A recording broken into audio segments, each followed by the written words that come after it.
আজকে আবারও একটা তোমাদের সমান কাট নিয়ে চলে এসেছি, সমান বা স্ট্রেট কাট। তোমরা যারা ভাবছো পার্লারে না গিয়ে বাড়িতেও চুল কাটবো, তোমরা আমার এই ভিডিও দেখে সমান বা স্ট্রেট কাট করা শিখতে পারো।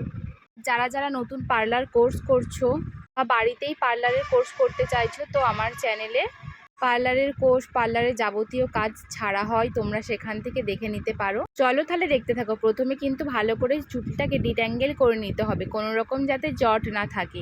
এরপরে ভালো করে জল দিয়ে ভালো করে স্প্রে করে নেব। স্প্রে করার পরে আমি সবসময় বলি গাইডলাইন দেখে কিন্তু আমরা হেয়ার কাটিং করব। আর আমি মিডিল থেকে আমি গাইডলাইন নিয়ে নিয়েছি। গাইডলাইন হয়ে যাওয়ার পর এবার সাইড থেকে দেখো হেয়ার কাটিং করব। এভাবে ভালো করে কিন্তু চুলটাকে নিতে হবে। নিয়ে দেখো কাটিংটা প্রথমে আমি যেমন করে দেখাচ্ছিলাম ওরকম করেই করবে, কারণ আমি বুঝতে পারছিলাম না তোমরা এই কাটিংটা দেখতে পাচ্ছ কিনা ক্যামেরার ওই পার থেকে। তো দেখো এইভাবে সমান করে কাটিং করে দিবে গাইডলাইন দেখে দেখে। আবার দেখো আবারও একটা ছোট সেকশান নেবে, সবসময় ছোট ছোট করে সেকশান নিবে। নিয়ে দেখো এইভাবে হাতটাকে রাখবে, রাখার পর ভালো করে চিরুনি দিয়ে টানবে, টেনে এইভাবে কাটিং করে দিবে সমান বরাবর যতটা কাটিং করবে তোমরা। অনেকে আবার কি করে একসাথে সব চুলগুলোকে নিয়ে সোজা করে কেটে দেয়, কিন্তু সেটা কিন্তু সমান কাট হয় না প্রপারলি। তোমরা কিন্তু এভাবে গাইডলাইন মেনে কাজ করবে সব সময়। দেখো আমি কি করছি, পরপর তোমরা দেখতে থাকো কিভাবে সমান কাটটা করি, দেখতে থাকো। এছাড়া পার্লার রিলেটেড আর কি কি ভিডিও দেখতে চাও আমাকে কমেন্ট করে জানিও, আমি অবশ্যই চ্যানেলে দেওয়ার চেষ্টা করব।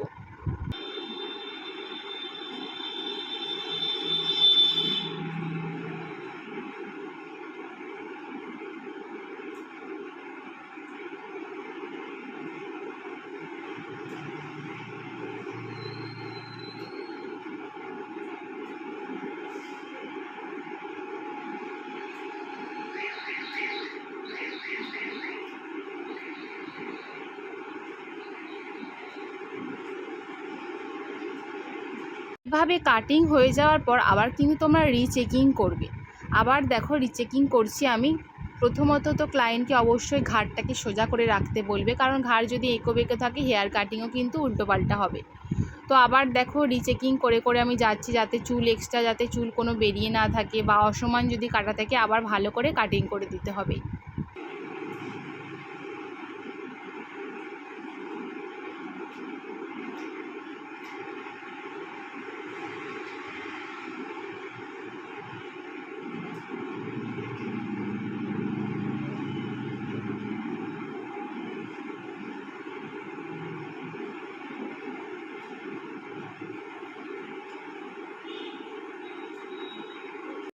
তো দেখে নাও এই হচ্ছে ফাইনাল সমান কাটের লুক।